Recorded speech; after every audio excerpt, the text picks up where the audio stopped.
إن الحمد لله نحمده ونستعينه ونستغفره ونعوذ بالله من شرور أنفسنا ومن سيئات أعمالنا من يهده الله فلا مضل له ومن يضلل فلا هادي له وأشهد أن لا إله إلا الله وحده لا شريك له وأشهد أن محمدًا عبده ورسوله يا أيها الذين آمنوا اتقوا الله حق تقاته ولا تموتن إلا وأنتم مسلمون يا أيها الناس اتقوا ربكم الذي خلقكم من نفس واحدة وخلق منها زوجها وبث منهما رجالا كثيرا ونساء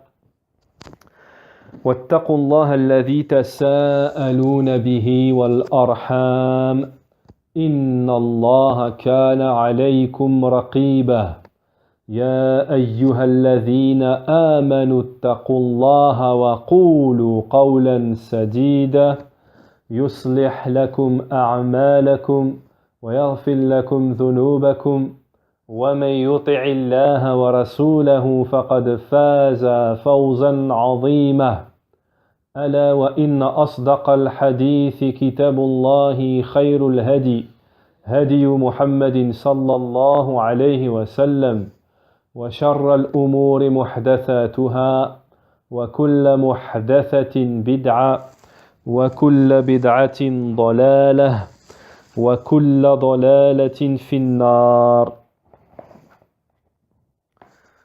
طيب أما بعد. Donc, dans l'explication de Thalathatul Usul, les trois principes, les trois fondements de Cheikh Mohammed ibn Abd al-Wahhab, explication de Cheikh Al-Fawzan Hafidhahullah. Donc, on avait expliqué dans le cours précédent Al-Wala'i wal-Bara. Al-Wala'i wal-Bara. Donc, qui est l'aveu et le désaveu, ou l'amour, le fait d'aimer et de détester pour Allah. Donc on avait expliqué ça dans le cours précédent. Et maintenant, au niveau du matn, de Thalathatul Usul, nous sommes arrivés où lorsque l'auteur, Mohammed ibn Abd al-Wahhab, rahimahullah, nous dit i'lam arshadaka Allahu li ta'atihi. Sache qu'Allah te guide dans son obéissance. Sache qu'Allah te guide dans son obéissance. Alors, le cheikh nous dit, donc, le cheikh nous dit هذا كأنه بداية رسالة ثالثة لأنه ماضى رسالتان. Donc le Cheikh Al-Fawzan nous dit, c'est comme si ici on commençait une troisième question parce que on en a déjà fait, on a traité précédemment déjà deux questions. La première question que nous avons traitée sur les 4 questions qui sont comprises dans Surat al-Asr, والرسالة الثانية المسائل الثلاثة التي سبقت والرسالة الثالثة هي هذه وسيأتي الرسالة الرابعة وهي ثالثة الأصول. Donc, la deuxième mas'ala, nous avons vu, et la troisième mas'ala que nous avons fait précédemment, et nous verrons la 4e à la suite, Inch'Allah. Ces 3 principes, ces 3 fondements, i'lam, taqaddam al-kalam fi lafdhiha. Donc, le shir commence par sache. Il commence par sache. Donc, Cheikh Al-Fawzan nous dit, on a déjà vu précédemment cette parole, et nous avons clarifié son sens et son but du pourquoi les ulama, et plus précisément ici Cheikh Mohammed ibn Abdel Wahhab rahimahullah, commençait, il prononçait cette formule en disant « I'lam sache ». Donc, à titre indicatif, à titre de rappel, sache, les ulama nous disent que lorsqu'on entend « I'lam sache », cette parole signifie que ce qui va suivre, ce qui vient à la suite est très important. Est très important. Taïb. Et que la personne qui écoute devra être attentif à ce qui va suivre. Devra être attentif à ce qui va suivre. Ensuite, le cheikh nous dit « Arshadak Allah ». Ceci, Arshadak Allah, qu'Allah te guide. Ceci est une invocation du cheikh, qu'Allah lui fasse miséricorde, rahimahullah, pour tous ceux qui liront cet épître. Ceci est une invocation du cheikh pour tous ceux qui liront son épître à comprendre, à la compréhension, laha, et à comprendre et à mettre en pratique. Donc le cheikh, biha an yarshuduhullah. Wal-irshad huwa, donc al-irshad en arabe, Cheikh Al-Fawzan nous dit c'est al-hidaya ila as-sawab wa at-tawfiq lil-ilm an-nafi' wal-amal as-salih. Donc, la guidée, nous dit Cheikh Al-Fawzan, al-irshad, c'est la guidée, à la guidée de ce qui donne la réussite dans la science utile et les œuvres vertueuses. Et le cheikh nous mentionne la parole d'Allah subhanahu wa ta'ala dans Surat Al-Baqarah, verset 256, où il nous dit, en nous parlant justement de la guidée, qui est mentionnée dans ce verset, قَدْ تَبَيَّنَ الرُّشْدُ مِنَ الْغَيِّ. قَدْ تَبَيَّنَ الرُّشْدُ مِنَ الْغَيِّ. Verset, alors c'est le Naram 256. Nulle contrainte en religion, car le bon chemin, c'est distinguer de l'égarement. Le bon chemin, le droit chemin, c'est distinguer de l'égarement. Donc le cheikh ici nous dit que la guidée, le droit chemin, c'est le contraire de l'égarement. D'accord ? Il nous dit aussi que la guidée, donc le droit chemin, c'est la religion de l'islam. Et que l'égarement, c'est la religion d'Abi Jahl et de ceux qui lui ressemblent. Donc la parole de l'auteur, lorsqu'il nous dit « Arshadakallahu li ta'atihi » qu'Allah te guide dans son obéissance, ceci est une immense invocation. Ceci est une immense invocation. Le musulman, lorsqu'Allah le guide dans son obéissance, il sera heureux, il aura la réussite dans la vie mondaine et dans la vie de l'au-delà. وَالطَّاعَةِ هِيَ الْإِمْتِثَالُ مَا أَمَرَ اللَّهُ بِهِ وَإِجْتِنَابُ مَا نَهَى اللَّهُ عَنْهُ.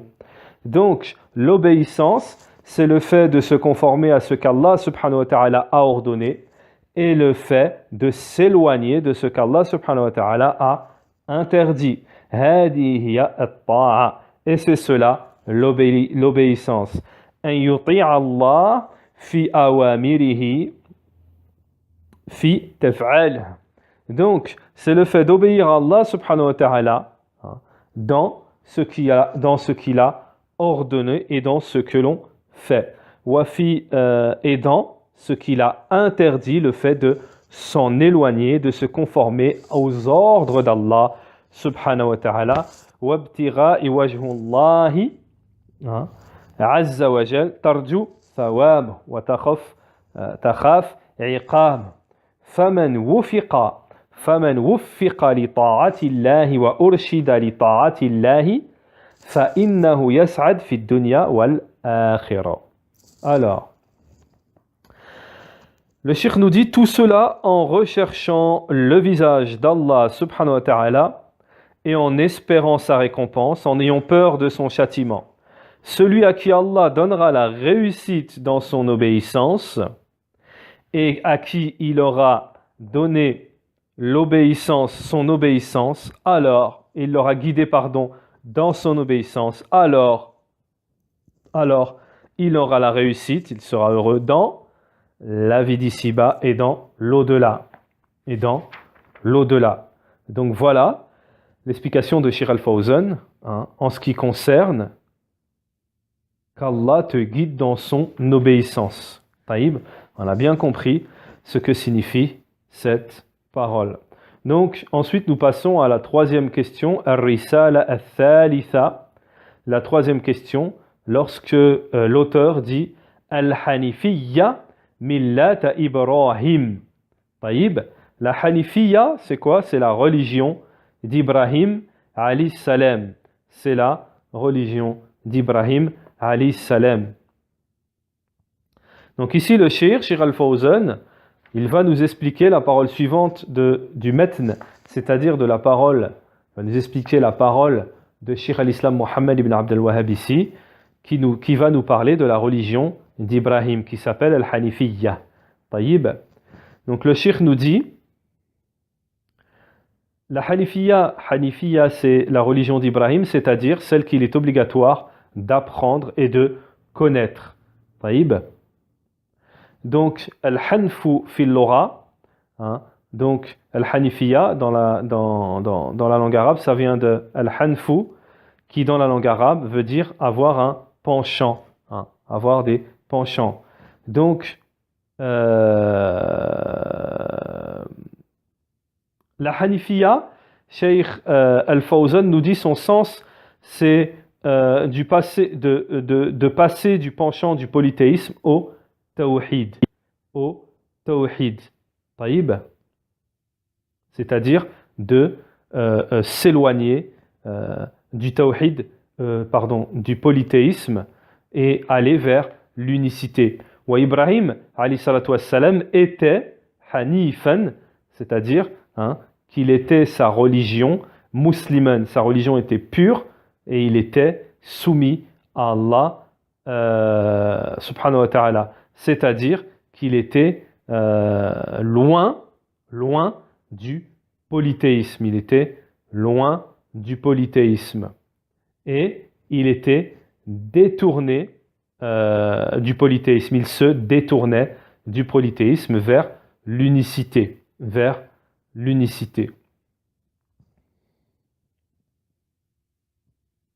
Taïb. Donc, wal ikhlasu lillahi azza wa jal, la sincérité envers Allah subhanahu wa ta'ala, le tawhid, c'est d'avoir un culte exclusif envers Allah subhanahu wa ta'ala. Donc je reprends inshallah, Al-Hanifiyya, c'est le fait de s'éloigner complètement du polythéisme et aller vers le tawhid. Taïb, et aller vers le tawhid. Et ce n'est pas, comme j'ai dit précédemment, d'aller du shirk vers le tawhid. Taïb, sabaq al-lisan, mais c'est plutôt de s'éloigner du shirk et aller vers le polythéisme. Taïb, moi j'avais dit, et c'est de, après avoir un penchant pour le polythéisme, aller vers l'unicité. Non, c'est pas ça. Taïb, c'est s'éloigner du shirk et aller vers l'unicité. Taïb.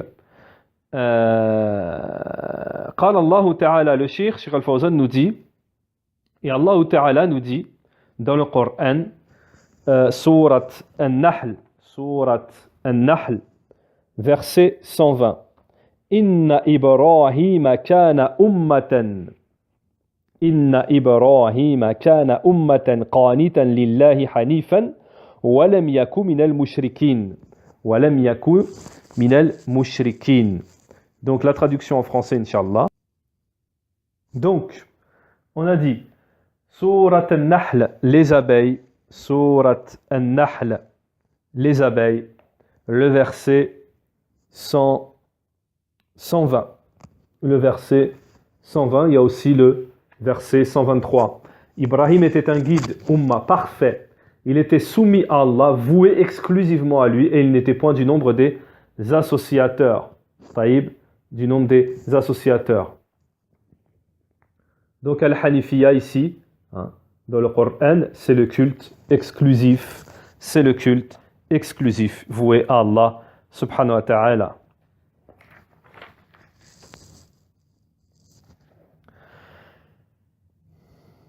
Et dans un autre verset, Surat Ali Imran, verset 67, Allah Ta'ala nous dit وَمَا كَانَ إِبْرَاهِيمَ يَهُودِيًّا وَلَا نَصْرَانِيًّا. Et Ibrahim ne faisait pas partie des juifs et des chrétiens, mais il était hanifan musliman, soumis, culte exclusif à Allah subhanahu wa ta'ala, et ne faisait pas partie des وَمَا كَانَ مِنَ الْمُشْرِكِينَ, et ne faisait pas partie des associateurs. هَذِهِ أَوْصَافُ Ibrahim. Donc, alayhi salam. Donc, le Cheikh Al-Fawzan nous dit, ça, ce sont les caractéristiques d'Ibrahim alayhi salam, al-azima, donc ces immenses caractéristiques qu'il possédait Ibrahim alayhi salam, minha, annahu kana hanifan wa anna millatahu al-hanifiyya. Donc, c'est-à-dire, parmi ces grandes caractéristiques Ibrahim alayhi salam, c'est qu'il était hanifan, c'est-à-dire qu'il vouait un culte exclusif à Allah subhanahu wa ta'ala, et que sa religion c'était al-hanifiyya, la religion du culte exclusif. Donc c'est-à-dire wahiya al-milla al-khalisa lillah, c'est-à-dire la religion de pureté envers Allah subhanahu wa ta'ala, allati laysa fiha shirk, celle qui ne comporte pas de polythéisme. Wa qad amara Allahu nabiyahu sallallahu alayhi wa sallam, et Allah subhanahu wa ta'ala a ordonné à son prophète sallallahu alayhi wa sallam an yattabi'a hadhihi al-milla, de suivre cette religion par sa parole, la parole d'Allah subhanahu wa ta'ala, qui nous dit, Surat An-Nahl, verset 123, Thumma awhayna ilayka an ittabi' millata Ibrahima hanifan wa ma kana min al-mushrikin. Puis nous t'avons révélé de suivre la religion d'Ibrahim, hanifan, qui est la hanifiyya, wa ma kana min al-mushrikin, et qui n'était pas parti, qui ne faisait pas partie des associateurs. Wa umirna nahnu kadhalika an nattabi'a millata Ibrahim alayhi salam. Et il nous a aussi été ordonné, à nous également, de suivre la religion d'Ibrahim alayhi salam. Qala ta'ala, et Allah le Très-Haut nous dit, Surat Al-Hajj, verset 78, Huwa اشتباكم وما جعل عليكم في الدين من حرج ملة أبيكم إبراهيم هو سماكم المسلمين وهي دين جميع الرسل. Donc, le Cheikh vient encore appuyer cela par un verset du Coran qui se trouve dans Surat Al-Hajj, verset 78. Donc traduction en français, Surat Al-Hajj, verset 78.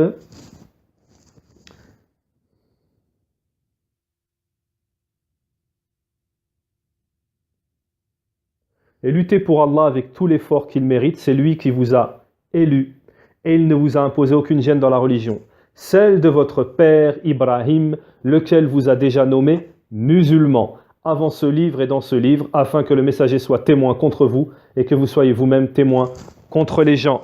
Taïb, de votre père Ibrahim. Et Cheikh Al-Fawzan Hafidhallah nous dit à la suite de ce verset, ceci est la religion de tous les messagers. La religion d'Ibrahim, c'est la religion de tous les messagers. Walakin li kawni Ibrahim alayhi salatu wassalam afdalul anbiya ba'da nabiyyina Muhammad alayhi salatu wassalam.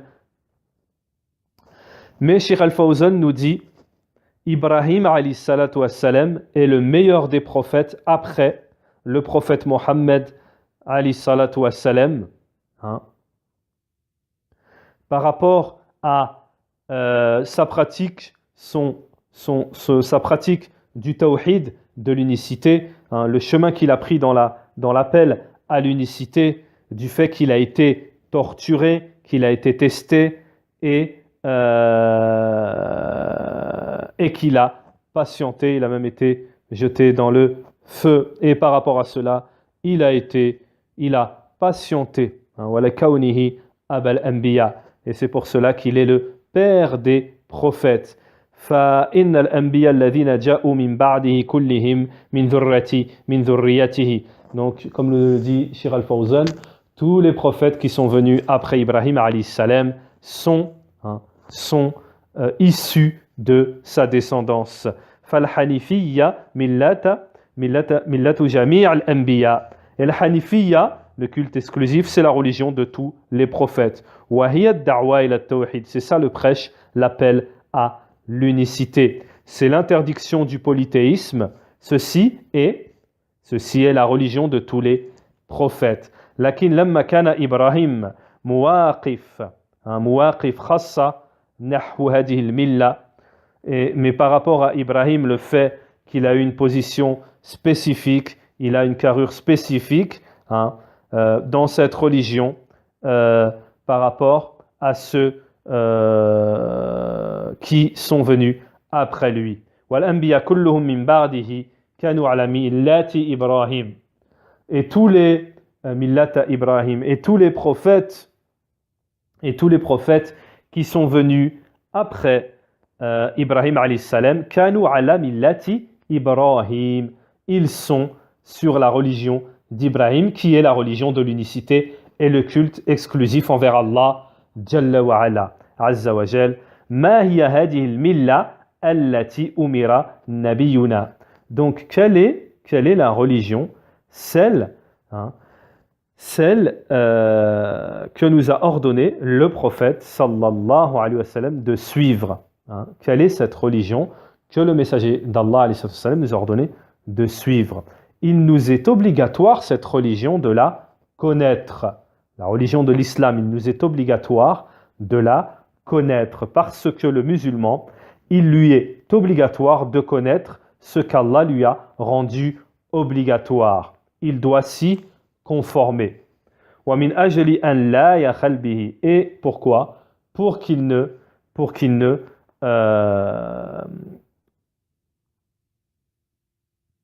soit pas à côté et qu'il n'ait pas de négligence à cela. La yakfil intisab bidon al-ma'rifa. Et le cheikh nous dit, il n'est pas suffisant de prétendre,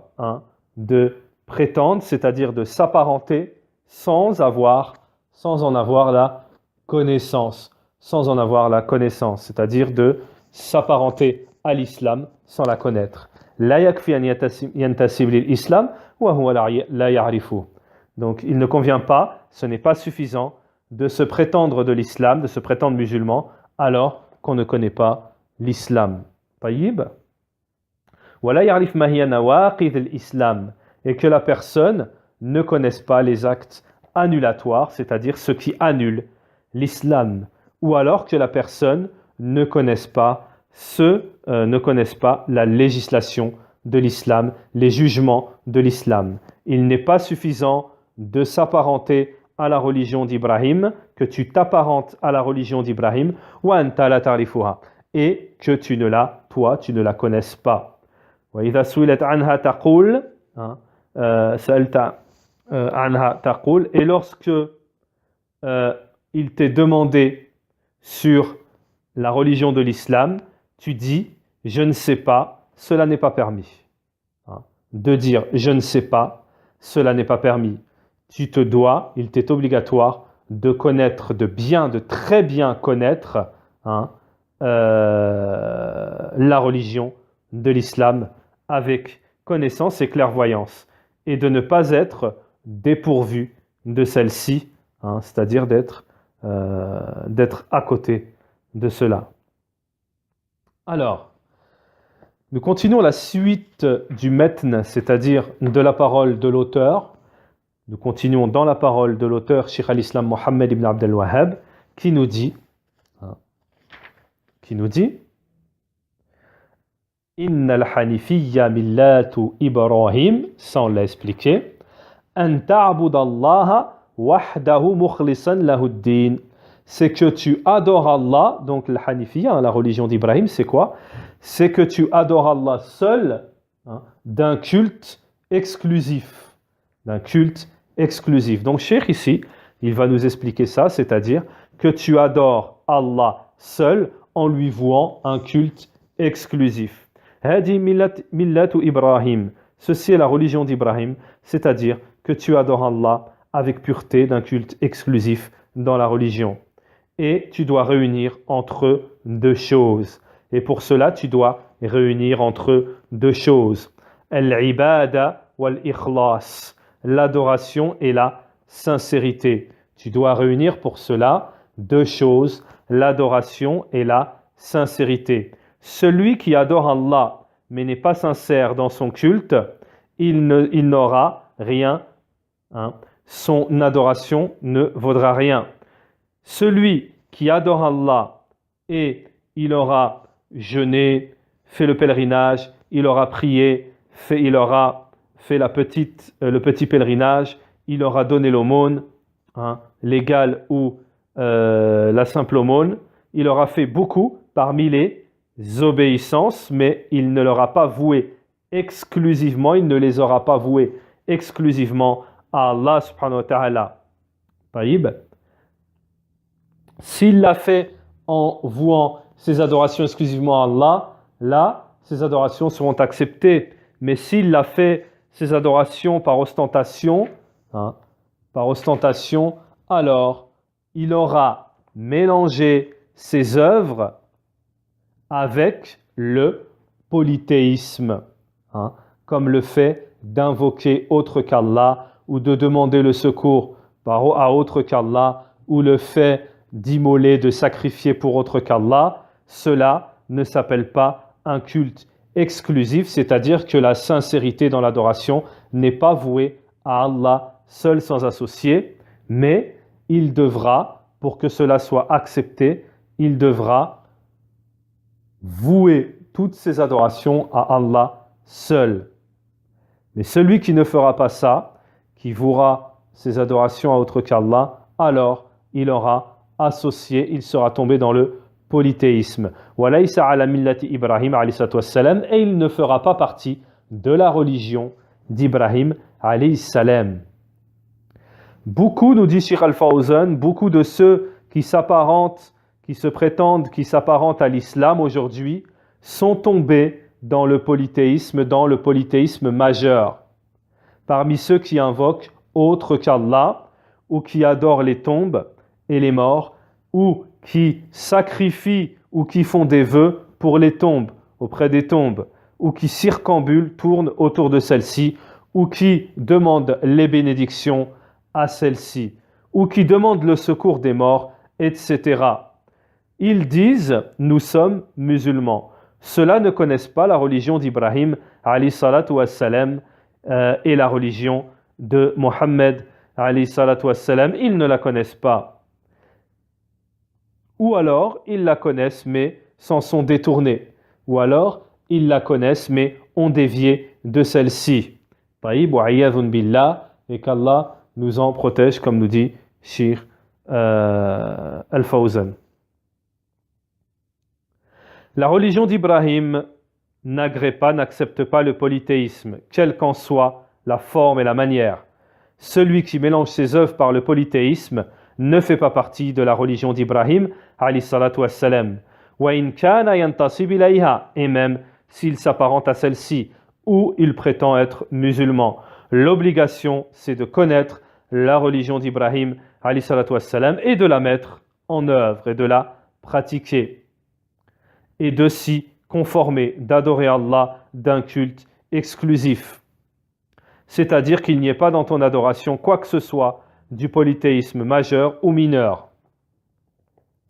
Hadihi, c'est ceci, la religion d'Ibrahim alayhi salatu wassalam, al-Hanifiyya, allati, la Hanifiyya, celle qui fait qu'on se détourne du polythéisme entièrement, hein, et celle qui vient accepter, qui est en acceptation avec l'unicité d'Allah entièrement, complètement. C'est d'adorer Allah d'un culte exclusif. C'est la pure unicité d'Allah subhanahu wa ta'ala. Ensuite, le cheikh nous dit, et c'est pour cela, et c'est cela qu'Allah a ordonné à tous les gens.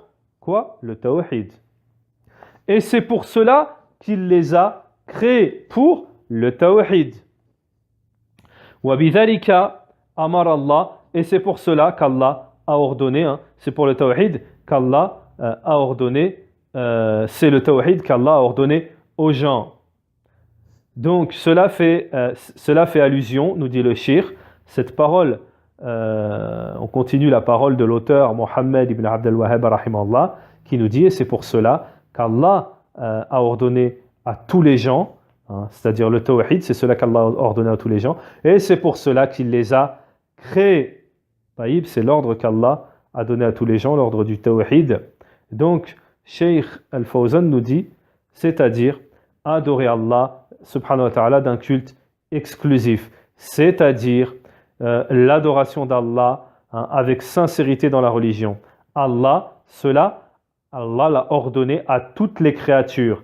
Amar Allahu jami'an nas, hein, Allah a ordonné à tous les gens, hein, qu'ils soient étrangers de l'Est ou de l'Ouest, hein, blancs ou noirs, hein, Allah a ordonné à tous les gens, hein, depuis l'époque de Adam jusqu'à la dernière époque des êtres humains dans cette dunya. Tous, hein, ont été ordonnés, hein, tous, Allah leur a ordonné l'adoration avec la sincérité dans l'adoration. Allah Ta'ala dit dans le Coran, Surat al-Baqarah, versets 21 et 22, Allah Ta'ala nous dit dans Surat al-Baqarah, versets 21 et 22, ô hommes, adorez votre Seigneur qui vous a créé, vous et ceux qui vous ont précédés. Ainsi atteindriez-vous à la piété. C'est lui qui vous a fait la terre pour lier le ciel pour toi, qui précipite la pluie du ciel et par elle fait surgir toutes sortes de fruits pour vous nourrir. Ne lui cherchez donc pas des égaux alors que vous savez tout cela. قال الله تعالى يا أيها الناس اعبدوا ربكم الذي خلقكم والذين من قبلكم لعلكم تتقون الذي جعل لكم الأرض فراشا والسماء بناء وأنزل من السماء ماء فأخرج به من الثمرات رزقا لكم فلا تجعلوا لله أندادا وأنتم تعلمون أنه لا ند له. Allah subhanahu wa ta'ala n'a pas d'égal, comme nous dit Cheikh Al-Fawzan. Wala et rien, hein, pas non plus de personnes, de choses qu'on peut comparer. Il n'a pas du tout qui lui ressemble. Il n'y a rien qui lui ressemble. Taïb, et rien qui lui est égal non plus. Et il n'y a rien qui est égal à Allah subhanahu wa ta'ala. Ceci est l'interdiction du polythéisme majeur et du polythéisme mineur. Allah subhanahu wa ta'ala a ordonné à toutes ces créatures, de la première, hein, de parmi les premiers jusqu'au dernier, il leur a ordonné l'unicité, le tawhid. Ensuite, la parole de l'auteur, et c'est pour cela qu'il les a créés, c'est pour le tawhid qu'il les a créés. Cheikh Al-Fawzan nous dit, c'est-à-dire pour son adoration seule, sans associé à Allah subhanahu wa ta'ala, il a créé les créatures pour son adoration seule, sans associé. Hein, ils ont été créés pour cela, dans ce but. ذَلِكَ كَمَا فِي قَوْلِهِ تَعَالَى وَمَا خَلَقْتُ الْجِنَّ وَالْإِنسَ إِلَّا لِيَعْبُدُونَ. Et comme le dit Allah Ta'ala dans le Coran, Surat Dhariyat, verset 56, Allah Ta'ala nous dit, et je n'ai créé les hommes et les djinns que pour qu'ils m'adorent. وَأُمِرُوا بِذَلِكَ فِي قَوْلِهِ تَعَالَى. Et ils ont été ordonnés à cela comme le dit Allah Ta'ala, il leur a été ordonné cela. Ya ayyuhan nas i'budu rabbakum alladhi khalaqakum. Oh, vous les gens, adorez votre Seigneur, celui qui vous a créé. Celui qui vous a créé. Al-Baqarah, sourate 21. Ô homme, adorez votre Seigneur qui vous a créé, vous et ceux d'avant vous.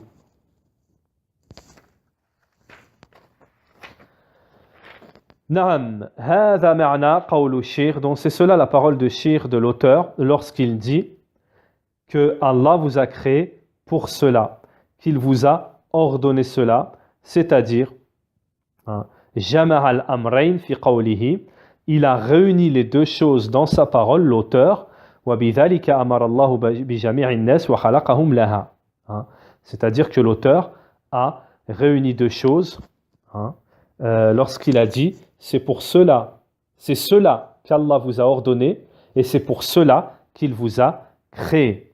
Taïb, lorsqu'Allah Ta'ala nous dit dans le Coran et je n'ai créé les hommes et les djinns que pour qu'ils m'adorent. Je n'ai créé les hommes et les djinns, Allah, c'est lui le créateur, c'est lui qui a créé toutes choses et c'est pour cela qu'il a créé les djinns et les hommes et qu'il leur a donné une raison et qu'il les a rendus responsables dans l'adoration, et plutôt qu'il leur a donné la responsabilité, c'est-à-dire qu'il leur a ordonné son adoration seul, sans associé. Taïb.